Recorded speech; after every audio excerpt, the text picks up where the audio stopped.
ಕಳೆದ 2 ದಿನಗಳಿಂದ ಕಾಂಗ್ರೆಸ್ ಸರ್ಕಾರದಲ್ಲಿ ಸಚಿವ ಸಂಪುಟ ವಿಸ್ತರಣೆ ಆಯಿತು. ವಿಸ್ತರಣೆ ಆದಂಥ ಸಂದರ್ಭದಲ್ಲಿ ಸುಮಾರು ಜನ ಬಟ್ಟೆಗಳು ಹೊಲಿಸ್ಕೊಂಡಿದ್ರು 2 ಜಿಲ್ಲೆಯಿಂದ. 2 ದಿನಕ್ಕೆ ಮೊದಲೇ ಸೋಷಿಯಲ್ ಮೀಡಿಯಲ್ಲೂ ಹಾಕ್ಬಿಟ್ಟಿದ್ರು ನಾನೇ ಸಚಿವನಾಗ್ತೀನಿ ಅಂತ. ಕೆಲವರು ಸಚಿವ ಸಂಪುಟದಲ್ಲಿ ಏನೇನು ಸಚಿವ ಸ್ಥಾನ ಸಿಗುತ್ತೆ ಅಂತಲೂ ಹೇಳ್ಕೊಂಬಿಟ್ಟಿದ್ರು ಬೇರೆ ಬೇರೆ ಕಡೆ. ತದನಂತರ ಕೆಲವ್ರಿಗೆ ನಿರಾಶೆ ಆಗಿದೆ. ಕೆಲವರಂತೂ ಕೇಳಲೇ ಇಲ್ಲ, ಕೆಲವ್ರಿಗಂತೂ ನಿರಾಶೆ ಆಗಿದೆ.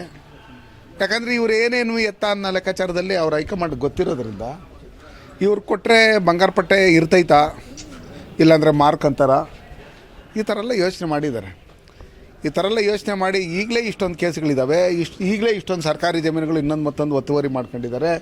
ಈಗಲೇ ತಾಲೂಕುಗಳಲ್ಲಿ ಕೆಲವು ಕಾಂಗ್ರೆಸ್ ಶಾಸಕರುಗಳ ಮೇಲೆ ಭೂ ಕಬಳಿಕೆ ಇನ್ನೊಂದು ಮತ್ತೊಂದು ಅಕ್ರಮ ದಾಖಲೆಗಳನ್ನು ಸೃಷ್ಟಿ ಮಾಡಿರ್ತಕ್ಕಂಥದ್ದು ಇದೆಲ್ಲ ಇರ್ತಕ್ಕಂಥ ಸಂದರ್ಭದಲ್ಲಿ ಅವರೆಲ್ಲ ಕ್ಲೀನ್ ಶೀಟ್ ತಗೊಂಬಂದಿದ್ದಾದಮೇಲೆ ಮಾಡ್ತಾರೇನೋ ಅನ್ನೋ ಲೆಕ್ಕಾಚಾರದಲ್ಲಿ ನಾವು ಅಂದ್ಕೊಂಡಿದ್ದೀರಿ. ಆದರೂ ನಮ್ಮಲ್ಲಿ ಕೆಲವರು ಒಳ್ಳೆಯವರು ಇದ್ದರು. ನಮ್ಮ ತಾಲೂಕಿಗೆ ನಮ್ಮ ಜಿಲ್ಲೆಗೆ ಪ್ರಾಮುಖ್ಯತೆ ಕೊಡಬೇಕಾಗಿತ್ತು. ಈ ಪ್ರಾಮುಖ್ಯತೆನೆಲ್ಲ ಒಬ್ಬರೇ ಅದನ್ನೆಲ್ಲ ಕಸ್ಕೊಂಡ್ರು ಅನ್ನೋ ಲೆಕ್ಕಾಚಾರದಲ್ಲಿ ಕೆಲವರು ಇವರೆಲ್ಲ ಹೇಳ್ತಾ ಇದ್ದಾರೆ.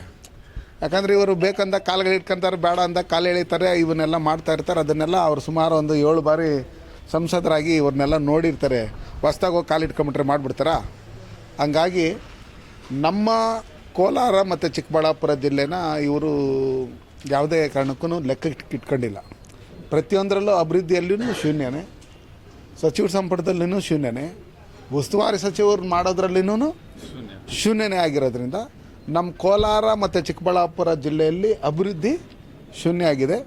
ಅದಕ್ಕೋಸ್ಕರ ನಾನು ಹೇಳೋದಿಷ್ಟೇ, ನಿಮ್ಮಲ್ಲಿ ಕಾಂಗ್ರೆಸ್ಸಲ್ಲಿ ಏನು ನಡೀತಾ ಇದೆ ಅದನ್ನೆಲ್ಲ ನೀವೆಲ್ಲ ನೋಡ್ತಾ ಇದ್ದೀರಿ ಶಾಸಕರುಗಳು.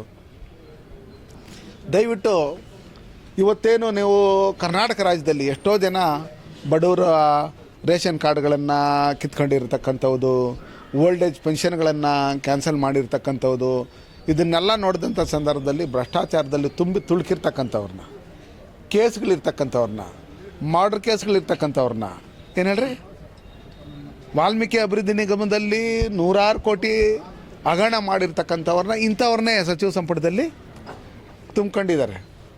ಅದಕ್ಕೋಸ್ಕರ ನಾನು ಹೇಳೋದಿಷ್ಟೇ, ಕಾಂಗ್ರೆಸ್ಗೆ ಭವಿಷ್ಯ ಇಲ್ಲ.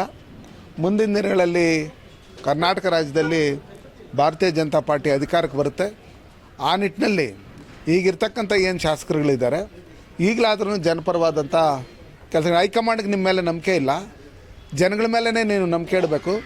ಓಟ್ ಹಾಕಿರೋಂಥ ಜನಕ್ಕೆ ನ್ಯಾಯ ಕೊಡೋಂಥ ಕೆಲಸನ ನಾವು ಎಲ್ಲರೂ ಸೇರಿ ಮಾಡಬೇಕು. ಚುನಾವಣೆ ಬಂದಾಗ ನೋಡೋಣ ನಿಮ್ಮ ಸರ್ಟಿಫಿಕೇಟ್ ಯಾವ ಥರ ಇದೆ, A+ ಇದೆಯಾ, C ಕ್ಯಾಟಗಿರಿಯಲ್ಲಿದೆ ಅಂತ ನೋಡ್ಕೊಂಡು ಮುಂದಿನ ದಿನಗಳಲ್ಲಿ ನಾವು ಚುನಾವಣೆಯನ್ನು ಎದುರಿಸೋಣ. ಈಗ ನಮ್ಮ ಕೋಲಾರ ಜಿಲ್ಲೆಗೆ ಕಾಂಗ್ರೆಸ್ ಸರ್ಕಾರ ಬಂದಿದ್ದಾದಮೇಲೆ ಒಟ್ಟಾರೆ ಕೋಲಾರ ಮತ್ತು ಚಿಕ್ಕಬಳ್ಳಾಪುರ ಜಿಲ್ಲೆಗೆ ಹೆಚ್ಚಿನ ಮೋಸ ಮಾಡಿರ್ತಕ್ಕಂಥದ್ದು. ನಮ್ಮ ಕಾಲದಲ್ಲಿ BJP ಸರ್ಕಾರ ಅಧಿಕಾರದಲ್ಲಿದ್ದಾಗ ಮಾಡಿರ್ತಕ್ಕಂಥ ಅಭಿವೃದ್ಧಿ ಕೆಲಸಗಳು ಬಿಟ್ಟರೆ ಬೇರೆ ಯಾವುದೂ ಅಭಿವೃದ್ಧಿ ಕೆಲಸಗಳು ಇದುವರೆಗೂ ಆಗಿಲ್ಲ. ಕರ್ನಾಟಕ ಬಂದ್ ಮಾಡ್ಕೊಂಡ್ರೂ ಏನು ಮಾಡಲ್ಲ ಇವ್ರನ್ನ. ಏನು ಹೇಳ್ರಿ, ಬಂಗಾರಪಟ್ಟೆನ ಬಂದ್ ಮಾಡಬೇಕಾಗಿರೋದು ನಾವು. ಯಾಕಂದರೆ ಅಲ್ಲಿ ನಡೀತಾ ಇರ್ತಕ್ಕಂಥ ಭ್ರಷ್ಟಾಚಾರ ಇನ್ನೊಂದು ಮತ್ತೊಂದು ಅಕ್ರಮಗಳು ಇವೆಲ್ಲ ತುಂಬಿ ತುಳುಕ್ತಾ ಇದೆ. ಜನಗಳು ಬೇಸತ್ತೋಗಿದ್ದಾರೆ ಬಂಗಾರಪಟ್ಟೆಯಲ್ಲಿ. ಇವತ್ತು ಅಲ್ಲಿರ್ತಕ್ಕಂಥ IB ಏನಿದೆ, ಅವ್ರ ಮನೆಗೆ ಮಂತ್ರಿ ಸ್ಥಾನ ಸಿಕ್ಬಿಡ್ತದೆ ಅಂಥೇಳಿ ಏನು ಹತ್ತು ಕಡೆ ರೋಡ್ ಎಲ್ಲ ಅಗಲ ಮಾಡೋದಕ್ಕೆ ಯಾವುದೇ PWD ಇದು ಮಂಜೂರಾತಿ ಇಲ್ಲದೆ, ಒಂದು ಒಪಿನಿಯನ್ ಇಲ್ಲದೆ, ಒಂದು ಪರ್ಮಿಷನ್ ಇಲ್ಲದೆ, ಏನು ಹೇಳ್ರಿ, ಒಂದು ಟೆಂಡರ್ ಇಲ್ಲದೆ ಇವತ್ತು ಡೆಮಾಲಿಷನ್ ಮಾಡಿರೋದು ಇದೆಯಲ್ಲ, ಇದನ್ನು ಒಂಥರ ತೊಗ್ಲಕ್ ದರ್ಬಾರ್ ಥರ ಮಾಡ್ತಾ ಇರ್ತಕ್ಕಂಥದ್ದು. ಬಂಗಾರಪಟ್ಟೆ ಜನ ನಿಮ್ಗೆ ಓಟ್ ಹಾಕಿದ್ದಾರೆ ಅಷ್ಟೇ. SN ನಾರಾಯಣಸ್ವಾಮಿ, ಬಂಗಾರಪಟ್ಟೆಯಲ್ಲಿ ಸರ್ಕಾರಿ ಜಮೀನುಗಳು ನಿಮ್ಗೆ ಯಾರು ಜನ ಮಾರಿಲ್ಲ. ಏನು ಹೇಳಿ, IBನ ನಿಮ್ಗೆ ಯಾರಿಗೂ ಮಾರಿಲ್ಲ. ನೀವು ಅಭಿವೃದ್ಧಿ ಕೆಲಸಗಳು ಮಾಡೋಂಥ ಸಂದರ್ಭದಲ್ಲಿ ಸರ್ಕಾರದಿಂದ ಕಾನೂನು ರೀತಿಯಲ್ಲಿ ಯಾವ ರೀತಿ ಮಾಡಬೇಕು, ಪರ್ಮಿಷನ್ ತಗೊಂಡು ಒಂದು ಹಳೆ ಬಿಲ್ಡಿಂಗ್ ಬಿದ್ದೋತೈತೆ ಅನ್ನೋ ಲೆಕ್ಕಾಚಾರದಲ್ಲಿ ಬಂದಾಗ, ಸ್ಕೂಲ್ ಬಿಲ್ಡಿಂಗ್ ಅಂದರೆ ಅದನ್ನು ಡೆಮಾಲಿಷನ್ ಮಾಡೋಕ್ಕೆ ತಿಂಗಳುಗಳಾಗುತ್ತೆ. ಅರ್ಥ ಆಯ್ತಾ?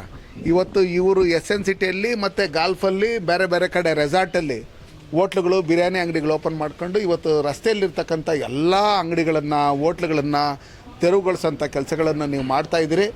ಅದಕ್ಕೋಸ್ಕರ ನಿಮ್ಮ ಪಾಪದ ಕೊಡ ತುಂಬೋಗಿದೆ. ಮುಂದೆ ಮುಸ್ಲಿಂ ಪಂಡುಗ ರೈತ ನೋಡಿ ಅದು